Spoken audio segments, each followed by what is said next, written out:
The following is a special presentation of Tony Kurre Radio.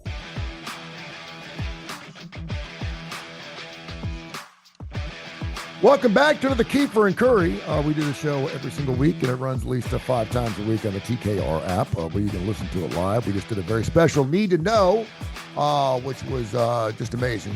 We had I-Man. It's the first time I actually got to see I-Man on his face. I've heard his voice many, many times. Of course, he didn't know me from Adam's House Cat. But I've heard him many, many times. And, of course, that was nice that you allowed Legend to actually run that interview. I-Man having some difficulties with cancer throughout his body. So very, very good. I need to know if you get a chance to check that out on Tony Kurre Radio. We'll put that up on every place where you can find your podcast. So make sure you check it out. It'll change the way you think about cancer. Every man should look at it. And I thought those guys did a great job, Tony, of just being really frank with that discussion. They started off by saying no holds barred. We're just going to let it out here.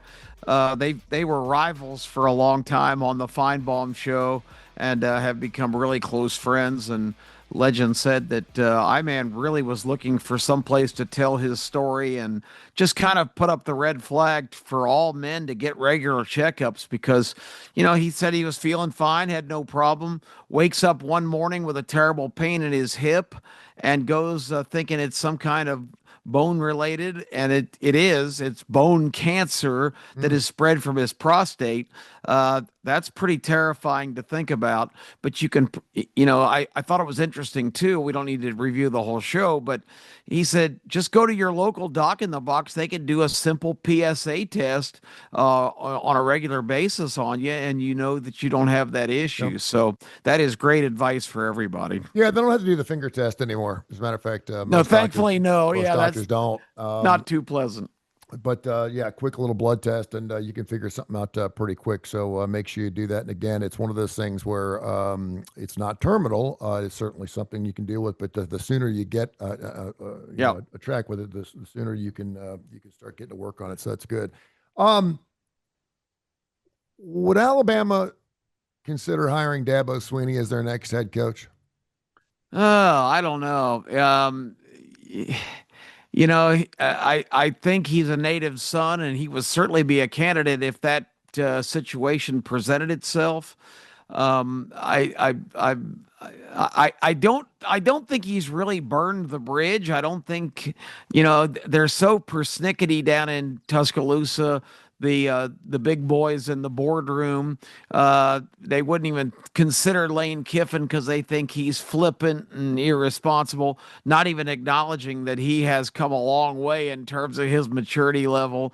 But they didn't even consider him before getting Kalen DeBoer because, he had, for lack of a better term, pissed a bunch of people off down there. Mm-hmm. But it doesn't take much to do that. So I don't know enough about Dabo's. I know he's beaten Alabama a couple times in big games and won some national championships, including the one out in Santa Clara where Clemson just ran them in the ground. But I think he would get serious consideration if that took place again. But I don't know. It's a fascinating question. Somebody asked me this weekend on one of my shows, if things continue the way they are, Shane Beamer, will he leave South Carolina to take the Virginia Tech job because they've got an interim coach now? That was an interesting question. All this coaching carousel is a fascinating topic these days in college football, and you just wonder about the politics more than the qualifications of the coach to be able to answer that question. South Carolina giving up 6.5 against the Kentucky Wildcats, and this is a team, of course, I had going to the playoffs. Man, my futures look like shit. I had Clemson winning a national title this year, and maybe it's because my boy goes to school there, so I've got some financial interest in it.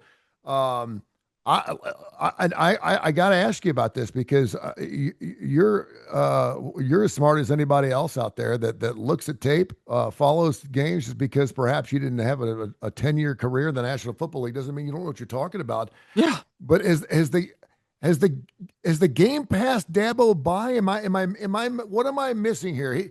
He brings back his three best wide receivers. Talk club. He's got 36 touchdowns and 6 picks last year. Oh, listen, I realize he wasn't in the Heisman Trophy count. So I mean, but he was a great game manager. He's got wheels. He's made some plays with his feet. Now they lost their running game. They have absolutely no running game, and he refuses to use the transfer portal. I'm talking about Dabo Sweeney. Yeah. But that looked pretty brilliant at the end of last season when he rolled off. And I know that you said they didn't play anybody. Blah blah blah. You got to play who's on your schedule. They won 10 games, right? And so there's no reason why they shouldn't have been a preseason top 10 team with everything they had coming back. No, I never questioned that. Yeah.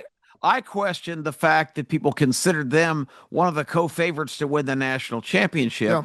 And the reason that I questioned that is when I saw them play the elite competition, teams that were actual contenders for that last year, I saw two basic blowouts. Their games against Georgia and Texas, they were never really in those games. So that told me right then that, and certainly I'm keen to who's coming back, and everybody was throwing around that stat. I heard everything from some people were saying 80% of their productivity's come back. Others were more precise and said 72. But I said, on the biggest stage, and not only that, they lost two other games. I thought the loss late last season, which may have kind of pushed you in the South Carolina direction. When South Carolina came into Clemson last year, the last week of the season, and beat Clemson, who basically had to win that game, or it looked like their playoff hopes were going to be gone. But then they still got in because Miami went to Syracuse later that day, blew a 15-point lead and laid an egg that handed Clemson the berth in the championship game. But, beating SMU, and everybody played that game up to be such an epic battle. SMU turned out to be just kind of an ordinary school that didn't play any of the top teams hardly in the ACC last year, and SMU even got in as a result of that game. I don't know. I just had a few questions. I wasn't down on Clemson, but and I've never been drinking the Kool-Aid with Cade Klubnik either. I think this year you're seeing a quarterback that, and I think you may have hit the biggest key. If you can't run the ball, it really puts a lot of pressure on a quarterback that he's got to play almost perfectly, because defense starts selling out and taking away the routes, and Klubnik's just been off. And I know you and I even had a discussion last spring before you kind of, and I won't say you changed positions, but fine. you started thinking more strongly about Clemson. But you even said to me, Klubnik missed a lot of throws last year. You said, I went to a lot of games.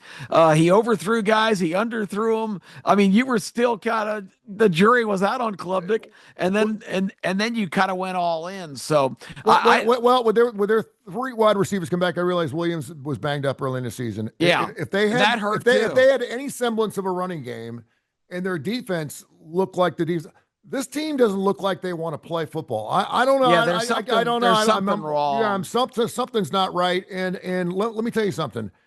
When you're up on the podium talking about, winning the division or winning your conference the last 10 years, making the playoffs, and all we've done is win here. Yeah. Yeah, and if they don't like that, then I'll go somewhere else. I'm only 55. Damn, but what are you doing? What are you doing? I mean, he does not need to be going that. He's his own worst enemy. He really is. And he was contrite this week because I had the queen of all press conferences monitoring everything, and she said Dabo was classy and gave credit to Syracuse and Fran Brown. I mean, you play enough tough games on your schedule, you better be ready to play every week. I think I might be as distressed so far this year of the win, the only win they have to Troy. They were down 16 points and came back to win that game, but that's not what Clemson should be doing at home against Troy. Let's just be honest. And they lost by 7 to LSU, but who has LSU beaten? I mean, they beat Southeastern Louisiana. They knocked out Louisiana nobody. Tech. I mean, they beat Florida, and they win Listen, you talk about road wins. They beat Clemson on the road by 7. That's a good victory. I don't. That's a huge. I don't care how good Clemson. That's a good great. win. That's a great win. Yeah, that's a great win. And that was the other thing I worried about because I really look at schedules preseason, and I looked at Clemson's schedule, and I said the LSU game's a toss up. Yeah. That's even at Clemson, a first game. I don't know why anybody schedules those kinds of games. In this era, you look at Penn State, game day is going to be in Happy Valley this week. Yep. They're the number 2 team in the country, Tony, based on what? Yep. They've played Nevada, they've played Florida International, and they have played Villanova. Did Ed Pinckney come on the field for Villanova, who won the national basketball championship for him about 25 years ago? I mean, I didn't know Villanova even played football. No. I mean, that is just the biggest joke, and yet they're ranked number 2 because they didn't play LSU. They didn't play at Georgia Tech at an 11 o'clock Saturday game. Now, hold on. Just back up just for a second. Just for a second. We've only played 3 or 4 games here. Yeah. Okay. And everyone's playing these cupcakes. I mean, and I get that. Everyone's playing cupcake games with the exception of several games because we really haven't had any monster games. And last week's game, for God's sakes, last week's best game was Texas Tech Utah. Give me a fucking break. I mean, it's ridiculous, right? You're right. So I mean, that was the best game last week. That's ridiculous. 3 weeks in the season. So I know what you're saying. If you're not going to put Oregon number 2, and obviously you have preseason polls, you know how the politics of this, how this works. We have to have preseason polls. We love it. We love talking about it. If you're not going to put Oregon number 2, where would you put them? My question is just based on what you've seen from them or Penn State or anyone else for that matter, where would you have to put them somewhere? And I know they haven't played anybody, but I mean, if you're not going to play anybody, like we said before, play. Now, I will say this. Indiana looks like a little bit of a different team than what I thought I was going to see this past weekend, too. They put roughshod on Illinois. I didn't think Indiana was going to look that good, but is Illinois that good? So I don't know. Well, Illinois' only win was against Duke, who did acquit themselves well this week. Yeah. So, I mean, at least that's one legitimate opponent. Indiana also got that game at home. Kirk Cignetti, who used to be a Saban assistant, who's been at Indiana for 2 years, everything has been falling in schedule-wise so well for him. They started with just even a more embarrassing group of cupcakes, including Kennesaw State, which was a big challenge. But maybe Illinois is just Illinois was the number 9 team in the country for beating Duke. That's a top 10 win. That's ridiculous. Yeah, you know how much I have a problem with the whole structure because I keep saying over and over and people are sick of it. It's not how you play, it's who you play in these early weeks. It was such a relief to me to at least see a couple of SEC league games. Of course, the Auburn game mired by controversy now with Oklahoma running basically an illegal play and the SEC officials completely missing it. Yeah, the controversial fumble that Sean McDonough and Greg McElroy, who's seen a little bit of football, so that was absolutely a fumble. But Tony, we spent a lot of time yesterday on the morning after my show here locally talking about, and everybody's calling and saying, well, I want to see people's forensic studies of their bank accounts, who got paid off and in the replay booth in Birmingham, et cetera, corruption. They're screaming from the heavens. I think, Tony, and you let me know what you think about this. I think the problem with officiating, particularly in the SEC, is, first of all, these are not professionals. These are house framers and insurance guys and high school principals. This is a good old boy network. Greg Sankey, the commissioner, originally gave it to Steve Shaw, a former on-field official who was and I know you know Steve from your long broadcast career here. I think Steve's a good guy, but those guys have the opinion that they know everything and nobody else knows not a thing. So when the inmates are running the asylum, you put former officials in charge. They hire a guy who knows a guy who's related to a guy, and all of a sudden, I don't think it's corruption or cheating or making calls in favor. I think it's just flat out ineptitude. And it's only going to get worse with now the SEC and the Big Ten running the show. I agree. Those are the two. It's only going to get worse. You have to have this is a big money enterprise. You have to have professional officials, and you have to get the replay system to run efficiently. It's still ridiculous. I thought they'd gotten rid of the like the Cro-Magnon official who did the first Harvard Yale game in 1892, but they're still up in the replay booth. So there's all these layers before it even gets to Birmingham. Yeah. What? And now I even noticed some SEC games, the referee is running to a monitor. So you've got all these people in the soup. I thought it was great. Last week, in the Clemson Georgia Tech game, matter of fact, they actually had a lot of controversy in the ACC the week before. One official resigned after a game from the locker room. He said, "I'm done. That's my last game." Well, the next week they made it transparent. The referee's communication with the replay center in Charlotte was broadcast throughout that game, and I thought that was fantastic. That was great transparency. You saw exactly how the process worked. And of course, they were buttoned down and very precise. Okay, here's what we're looking at. And the referee goes, okay, block back and forth. I think that's what's got to happen. But I think you got to get outside people, management people, efficiency experts, technical experts to get involved in there, because you leave that to the good old boys. How often, Tony, do you think calls are left alone or they're reluctant to overturn because they don't want to offend old Jim Reynolds, the back judge at the game? I've been knowing Jim for 25 years. Yeah. I know, and you and I are both big baseball guys. Baseball quit doing this. Remember, for a couple years, they had crews that were not working on the field. They would rotate, and the crew might be in Boston one weekend and Toronto the next. But the next weekend, they were assigned to New York to be the replay guys. Yep. And those guys were worried about offending their colleagues by overturning their calls. Sure. And Absolutely. I think you've got a lot of that going on in the good old boy network of college football. By the way, my Cincinnati Reds right now in the wild card position after How rolling about out their that? fifth win last night. So I'm hoping with about 5 or 6 games left, Yeah, they this have a week, shot. this time last week, they only had a 7.5% chance or whatever. So mean you to have tell you improved your position greatly. I'm going to throw you some games. Have you seen the lines yet? No, absolutely not. Man, these are crazy. It's just crazy. Ohio State at Washington. Ohio State's probably a 10-point favorite. 8.5. Yeah. Tennessee at Mississippi State. Yeah, now isn't that a fascinating game? Where Yes, it is. Every Tennessee fan before the season said, "Oh, there's a walkover." We're, Mississippi State, great. We'll go to Stark Vegas and have a big time. Yeah. Maybe commute with some farm animals and such. But I bet that game, the way Mississippi State has been a giant killer already, knocking off Arizona State, I'm going to imagine Tennessee's maybe 5. 7.5. Okay, a little more than I thought. Yeah. Oregon at Penn State.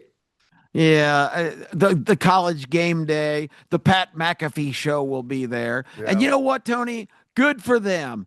Pick those games. And I'm still baffled. I'm going to have to do some research. That game is on NBC on Saturday night. NBC, I know, has Notre Dame. How in the hell do they have a Big Ten game of that magnitude? Did they pay Fox off and say, "Hey, we need more football property"? That must be what happened.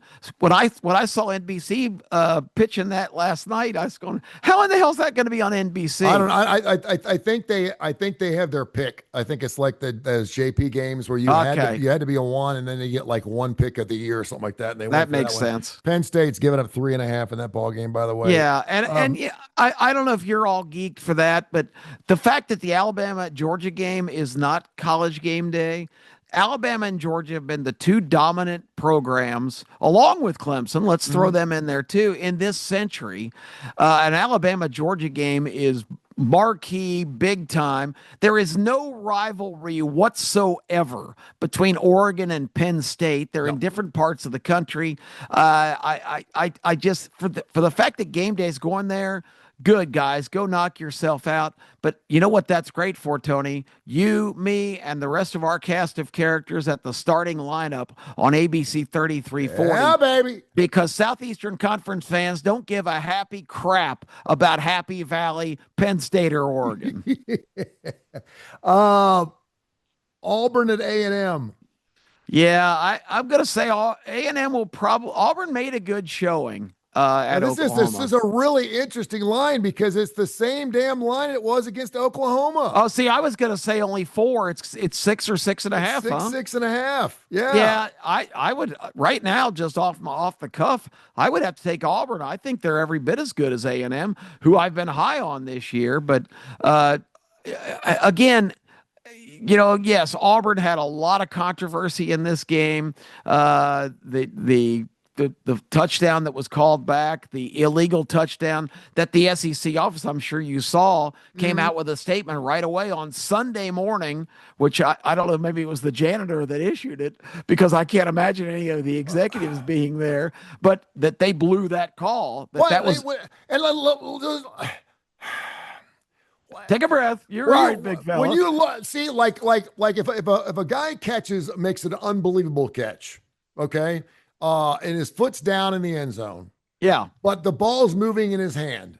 But he catches the ball all the way to the ground, and Yeah. it doesn't give him the damn catch. It was a hell of a catch, and his foot was down. Was the ball moving just minuscule? Yes, but for God's sakes, I mean, and now guys are catching with one hand. How the hell can you even tell? If it looks like a great catch, if it smells like a duck and looks like a duck, is a duck.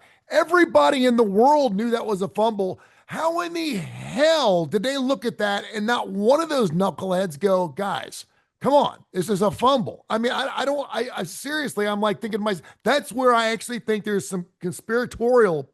You may be Yeah. right on. I thought for sure you were full of shit. I thought for sure, oh, come on. Someone's saying there's money on the game. Are you serious? Seriously? But now I'm starting to think to myself, how in the world did everybody in the country get that right? And then they got it wrong.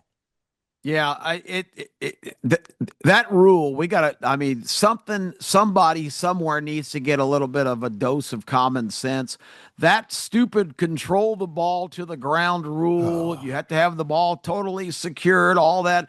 It opens up so much it's not a rule that it becomes totally a judgment thing later in the game on Oklahoma's winning drive.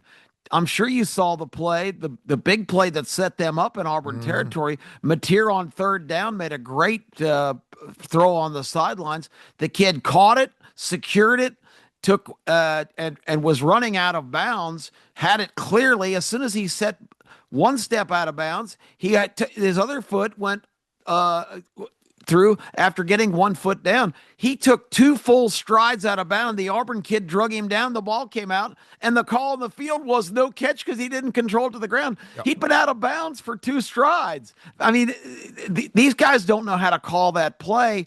There's such confusion about this control and all the way to the ground stuff. We saw a couple calls in previous weeks.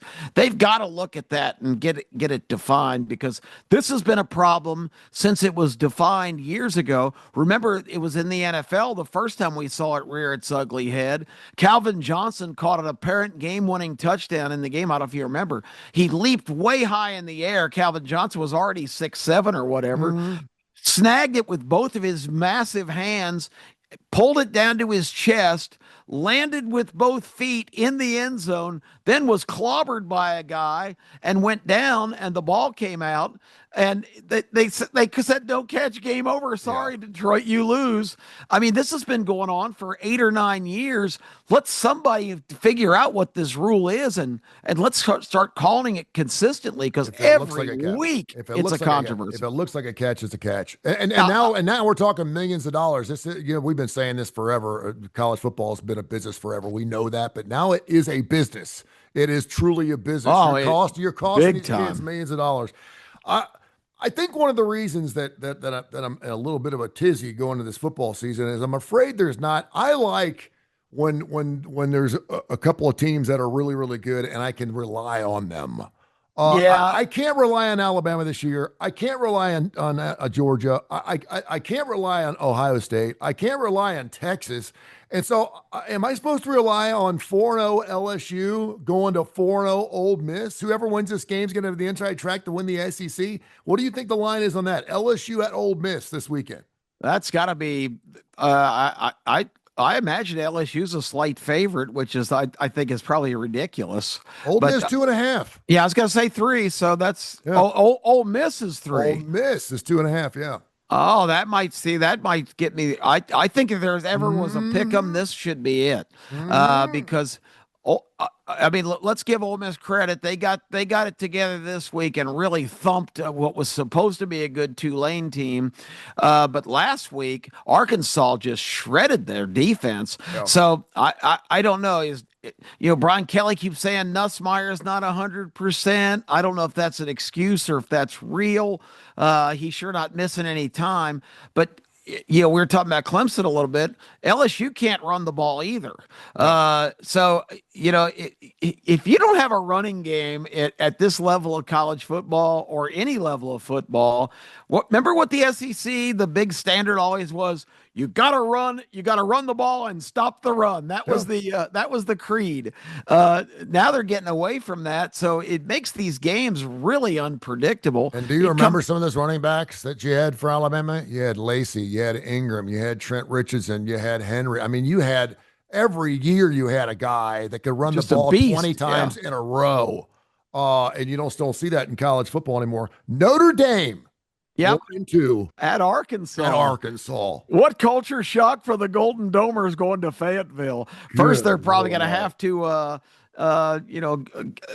to switch to a school bus at some point because the roads are too narrow for any kind of major transportation. And Notre Dame, listen, Notre Dame, they're not part of a conference. I've always said this. Notre Dame for years would not play an FCS school. It would not play St. Mary's, but even they were lower tier, they would not play the Kennesaw States. They never did. Nope. Now they're willing to play them now. Yeah, But every bring 'em single on. year they always played Georgia. They always played USC. They always played schools from the Big Ten. And I always said, man, schedule-wise, their schedule was always brutal. This year it has been absolutely brutal. What's the line on Notre Dame at Arkansas?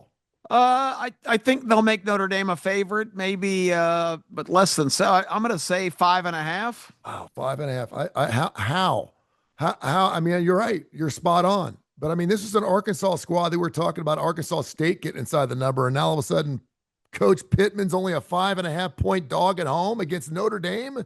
Yeah, it's just such a weird game for Notre Dame to be playing. It really is. And you wonder about that. And Arkansas now, my desperate team scenario didn't work a couple places this past week. I thought you'd see Florida's best effort, and I will say, it turned out to be a 27-6 or 26-7 final, but that game, Florida came up a foot short of making a fourth down with 6 minutes left in the game, down 13-7.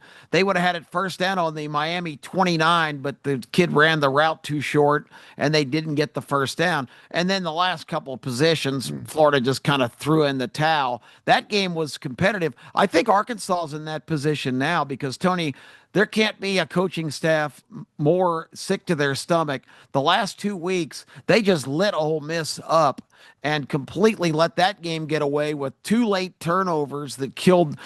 Ole Miss didn't stop their offense the whole game till the last 2, and 2 fumbles did the Arkansas team in. And then they led 28-10 at Memphis this past weekend at halftime and let Memphis, well, actually it was 28-17. Memphis scored in a 2-minute drill at the end of the half. Arkansas only scored 3 points in the second half and lose that game 32-31. Those guys got to be sick. That's 2 games they should have won, and they come home with 2 losses. So I think a desperate Hog team is going to be greeting Notre Dame.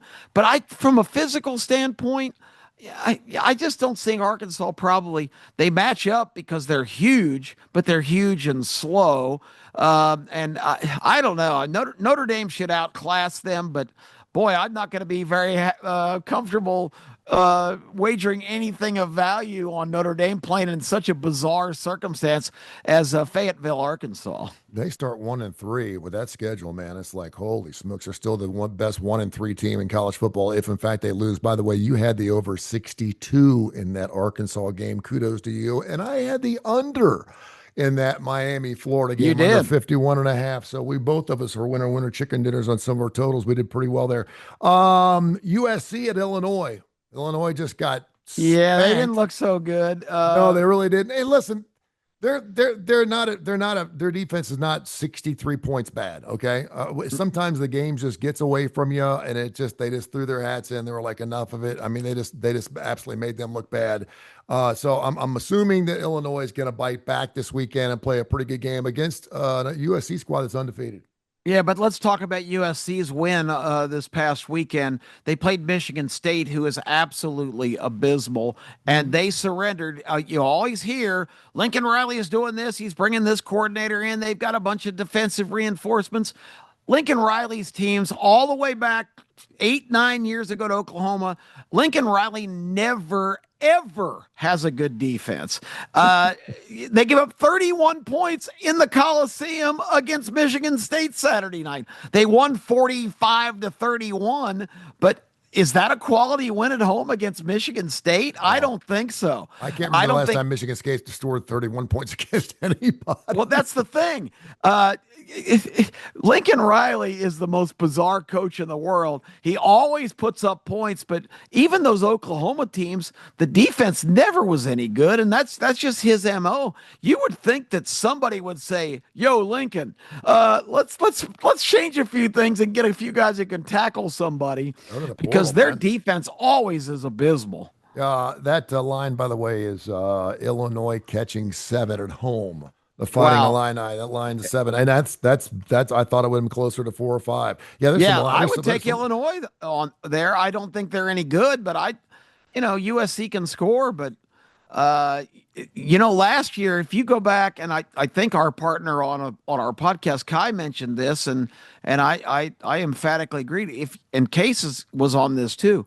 The teams in the Big Ten, the 4 new teams that came in, Oregon, Washington, USC, and UCLA, their record flying east for these road games in the Big Ten last year was horrible. I don't remember it off the top of my head. It was something like, I don't know, 8-21. I mean, it was really, really bad. So it seems like the teams flying west to east have a tougher time than vice versa. And a lot of times, if it's an 11 o'clock kick here in Birmingham or a noon Eastern kick, that's 9 a.m. Pacific time. We've had a couple of those examples already. Yeah, it's weird.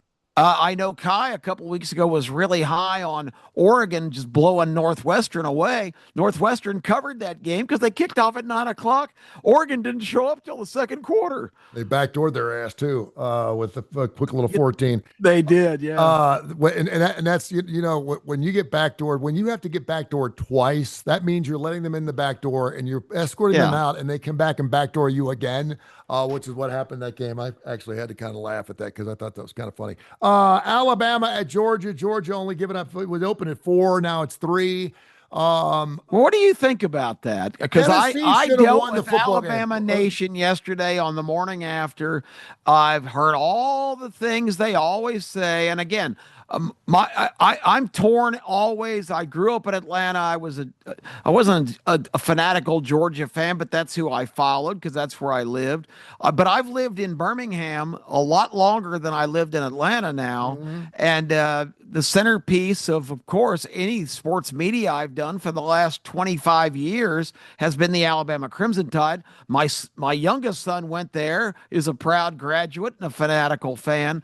But I got labeled yesterday on social media as a Georgia homer and all that, only because I sound the alert that I'm not drinking the toxic Kool-Aid. Well, we own Georgia. We always beat Georgia. Well, they didn't always beat them in Indianapolis for the national championship in 2021. And Kirby Smart has never, in his Georgia tenure, had Alabama on the Sanford Stadium turf. This is the first time that Georgia's hosted a game. Kirby's 1-5 against Alabama. That's a fact. But 3 of those games were in Atlanta. Yeah, the majority of those were against Nick Saban. You know, what's really weird Yeah, is that's the other point. if there was breaking news that Kalen DeBoer, I don't know, fell off a cliff, and Yeah. Nick Saban came in a half an hour before kickoff and was going to coach this game, that line would move 6 points. Oh, it would. Alabama would be favored by 3.5 or 4 points in this game if Nick Saban were the coach this weekend. Do you not think so? And I've never seen a coach worth that much to anybody. But for Alabama right now, that's how much this game would be worth. You're absolutely right. And I really believe there is some merit to, as great a coach as Kirby Smart has been, I think Kirby overthought matchups with Nick Saban. I think Kirby worked with him long enough where Kirby's gone, okay, I think I know what Nick's going to do. It was like a chess match more than a coaching matchup. And most of the time, Kirby got owned because, Saban found a way to beat him over and over. But, the one matchup, and people were saying, well, what about last year? Alabama won. Alabama, Tony, led 32-7 at halftime. And with 4 minutes left in the game, Georgia scored to go ahead in that game. So, Hollywood that Williams. That was crazy. Williams. Carson Beck, great game for him. Yeah. Yeah, Hollywood Williams made an unbelievable play. Georgia misplayed that. He spun away from two guys that were right there to bring him down. Alabama took the lead, but people forget Carson Beck brought Georgia all the way back down the field, and with 41 seconds left, they had the ball at the 13-yard line.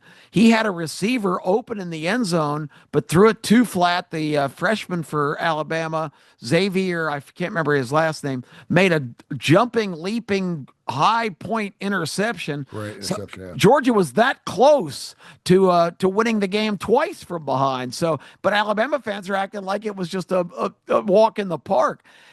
And I contend, Tony, after that second half collapse last year for Alabama, that's when all the trouble started. Alabama wasn't the same team after that Georgia game. They went to Vanderbilt the next week and lost in Nashville. You're right. They were not. And that was a great game. And I remember listening to the first half. I was actually walking back from Death Valley, Clemson. It said it was like 2.3 miles and we could not get an Uber. And I said, Santa, let's walk. We ended up having to walk along the interstate. Oh, my God. And I had the phone up and we had to walk single file because we were going to get hit by a car. Yeah, I remember your story about that. So I'm holding the phone up and he's looking back going, it's 4th and 13. I'm like, okay, let me know what's going on. And we're listening to the ball game. We're like jumping up and down on the sideline. And I'm thinking to myself, wow, Bama is just, this is a dominant game. And then the fact that they actually almost came back and were down in that game late in the game. And after that, Carson Beck's Heisman Trophy through the roof, brother, because it was him and Milrose. Oh, yeah. It was those two guys. Whoever was going to win that football game was going to win the Heisman Trophy last year at that point in time. And good for him too, by the way. Having just a fantastic season down at the U. He's doing fantastic. That's going to be a great ball game. But again, if you win between the hedges, that would be a great win. Where's Georgia's defense this year? Man, what they did to Tennessee this past but people keep saying they've got defensive problems. Who in the SEC playing their first SEC game of the year going into Neyland Stadium? Tell me a team in the SEC that would have gone and done better on defense. Georgia's got, and I'll give Josh Heupel credit, he went with the blitzkrieg early. He knew Kirby Smart had a tendency because Tennessee in recent years has, like with Dylan Sampson last year, Tennessee ran the ball 75% of the time. Almost all their yards were on the ground. Brilliant game plan for Heupel to attack. Georgia had 2 5-star corners, but they were making their first career SEC start on the road at Neyland Stadium, and Heupel absolutely blitzed them. There were a couple of those touchdowns that were balls that were deflected, and guys made great plays. It looked a lot worse than it ended up being, and but Kirby then made the adjustments, took away the safety cheating up to take away the run, went to more of a deep zone coverage. They took away the deep ball for Tennessee, and Georgia was about to take complete command of that game and frittered away a turnover in Tennessee territory. Tennessee hit another bomb that got them. The game just kind of went back and forth. But in that environment, for Georgia to walk out of there with a win, it's easy to say they've got defensive deficiencies. I want to see it in Athens with this Alabama offense. Mm-hmm. I don't think you're going to see the Georgia defense that got blitzkrieged for 38 points or whatever in that game, or I don't 44-41 was the final. That's right. So they gave up a lot of points. I don't think that's the Georgia defense you're going to see here. And I think Kirby Smart almost had that smug Nick Saban look on his face of, okay, this is a disaster, but we got out of here with a win. Yep. Now I'm going to go and bust some asses, and this is not going to happen again. Saban always, Saban, one of the great things about him as a coach, he wanted to win, but he also wanted the team to play just bad enough where he could get on their ass on Monday. He sure did. And Kirby's out of that same cloth. Yeah, there's no doubt. And it's going to be cooling off this weekend. It's going to be fantastic. ABC 3340, the starting lineup. We're going to get after it again on Saturday morning from 10:30, 11 o'clock. We'll be breaking down our games with our bankroll. Yeah, don't here. watch Pat McAfee and his Speedo. Watch Kip Keefer and Tony Curry. We'll be fully clothed. Our numbers are better anyway. We'll get after it. It's going to be big time. And then we're at the Birmingham Racecourse and Casino. Is that tomorrow night? Tomorrow night. Yeah, we're looking forward to that. We're going to have a big time. I'm going to have to figure out. Tony, our other little enterprise, K4 Wins. Man, I saw the number this morning about our college football performance so far this year. What numbers we're generating? Yeah, so what's 16-3, I think, on Saturday, and overall, Kai 41-13 or something for the year. I mean, it's ridiculous how well really we're doing. Yeah, we're on fire, man. It only took about a week for us to get off the ground and get after it. So make sure you check out K4Wins.com, K4Wins.com, and check out our website. And you can get your plays. And then, of course, just listen to the show. Or if you just listen to our shows, you're probably going to get our picks throughout the week anyway. So, and of course, we also have our K4 Wins show going on tomorrow, also on the Digital Coastal Sports Network, 10 o'clock on Tuesdays and Fridays. So it's going to be huge. I'm losing my voice, my friends. So I'm going to let you fly. We're going to get after it. All right. I'll see you tomorrow. Looking forward to it. If you're in the Birmingham area, be at the Birmingham Racecourse Casino tomorrow night, 4th floor. Meet the legendary Tony Curry and the legend himself. He'll be there as well. We want to see everybody out there, so come on and enjoy a little football pregame week kickoff party at the Birmingham Racecourse Casino.